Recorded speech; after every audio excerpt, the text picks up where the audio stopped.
विठू माऊलीच्या भेटीच्या ओढीनं तुकोबांच्या पालखीसोबत वारकरी पंढरपुराकडे निघालेत आणि त्या वारीमध्ये महिला सुद्धा मोठ्या संख्येने सहभागी झाल्या। इंदापूरच्या विठ्ठलवाडीत या तुकोबांच्या पालखीनं विसावा घेतला होता। त्यावेळी या वारकरी महिलांशी संवाद साधलाय प्रतिनिधी सुजित काळंगे यांनी। बघूया। रामकृष्णारी मंडळी वारीच्या वाटेवर अनेक वारकरी आपल्याला भेटत असतात। अशाच काही वारकरी माऊली आपल्याला भेटल्यात। आपण त्यांच्याशी चर्चा करण्याचा प्रयत्न करणार आहोत। माऊली या विशेषतः सांगायला आवडेल मला की जहाज पथकाच्या या सगळ्या सदस्य आहेत, या सगळ्या माझ्या बहिणी आहेत। त्यांच्याशी आपण आज या ठिकाणी चर्चा करण्याचा प्रयत्न करणार आहोत। त्या सगळ्या बहिणी आपण बघू शकतो तर त्या प्रत्येक वर्षी या ठिकाणी वारीसाठी येत असतात आणि विठ्ठलवाडीमध्ये जमा होत असतात।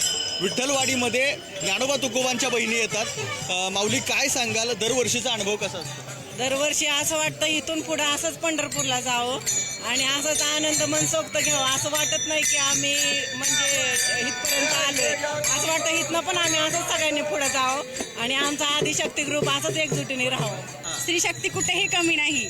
आळंदी ते पंढरपूर यात्रा होत नाही आमची, पण आम्ही इंदापूर ते विठ्ठलवाडीपर्यंत करण्याचा प्रयत्न करतो। म्हणून आम्ही दरवर्षी आदिशक्ती हा ग्रुप इंदापूर ते विठ्ठलवाडीपर्यंत ही वारी करतो आणि खूप मजा घेतो। असं वाटतं इथून पुढे असंच चालत राहावं पंढरपूरला, कसलाही थकवा येत नाही। त्यांच्यासोबत भजन कीर्तन करताना खूप आनंद वाटतो।